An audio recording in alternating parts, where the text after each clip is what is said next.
What's up y'all, Josh Lock here, and in today's video I'm going to go over how to price your Etsy listings, whether they be digital or physical. And shout out to Outofbox, this video is actually a request from him, he wrote it in the comments, so if y'all have any questions, please leave them in the comments, I would love to answer them for y'all. But before I begin, my name is Josh, aka Wallamoose. I post twice a week with videos regarding digital business and Etsy stores, so if you're interested in that, please subscribe, I would love to have you along for the ride. But without further ado, let's get started.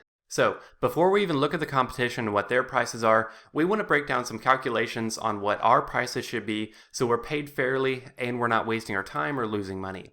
And then after our base calculations are done, we can then look at our competition and kind of adjust accordingly so we can have competitive rates but you're still being paid fairly. So the first thing we need to do is calculate how much each of the materials cost for one individual product. So take a minute and think about every single material that goes into that one listing and that one product and see how much it costs to actually produce one unit of that listing. Now let's say you're doing something with thread and a huge spool of thread costs $10, but you only use let's say a fourth of that spool. Don't do the whole $10 for that one listing, do a fourth of it, which will be $2.50. So for that specific listing, you have $2.50 worth of that thread into that product. And this is because that one spool of thread can make 4 different products. And so if that makes sense, only calculate what actually goes into that one unit. And make sure you're not forgetting the obscure stuff too. Printing, needles, anything small that you wouldn't really think of, put those into calculation as well, and just make sure you're not missing anything. And then hold on to that number, we're going to use it later here in a second. The next thing we want to do, this doesn't really apply if you're making a digital product because you can create it once and sell it multiple times over. This really applies if you're selling physical products, but you want to determine what your hourly rate is so that if you're spending hundreds of hours, well not hundreds of hours, if you spend 10 hours on one unit, you want to make sure you're paid accordingly because you don't want to spend a whole bunch of time for a low profit margin. So take a minute and think about what your time is worth and what you think you should be paid hourly because it's important when you're running an Etsy store or any small business to pay yourself first and make sure you're making it worth your time. Now this can get a bit obscure based on your certain situation. Like if you have your Etsy store and that is your sole business, you definitely want to make sure you get paid first so you can pay your bills. But if you're just doing it on the side, you may not want to pay yourself as much of an hourly rate. Like in my certain situation, I have a full-time job and then I have an Etsy store on the side selling digital products, but I don't take my hourly rate into consideration because I'm putting all that money into a savings account because I want to one day open a coffee shop. And so I'm not really paying myself, I'm putting it all into a savings account. So think about your situation, how much you want to be paid, how long it takes to produce one unit, and put that into the calculation. So now we have 2 numbers, the cost of materials and how much you will be paying yourself. And that's your hourly rate multiplied by how long it takes to create one unit. And then the third number we're going to obtain, a lot of people forget about it, and that is your overhead costs.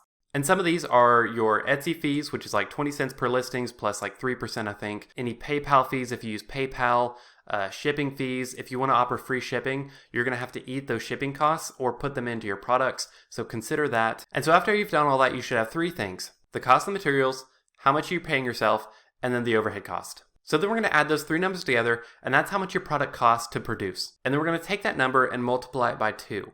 And that should be our base standard for what you should list your products at.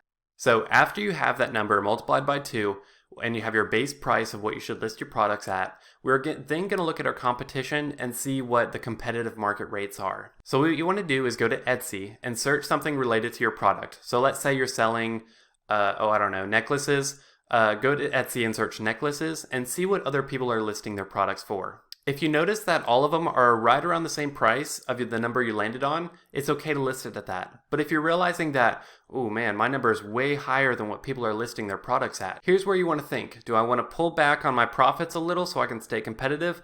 Or should I stand by my rate? And this is entirely up to you. It's what you think your product is worth.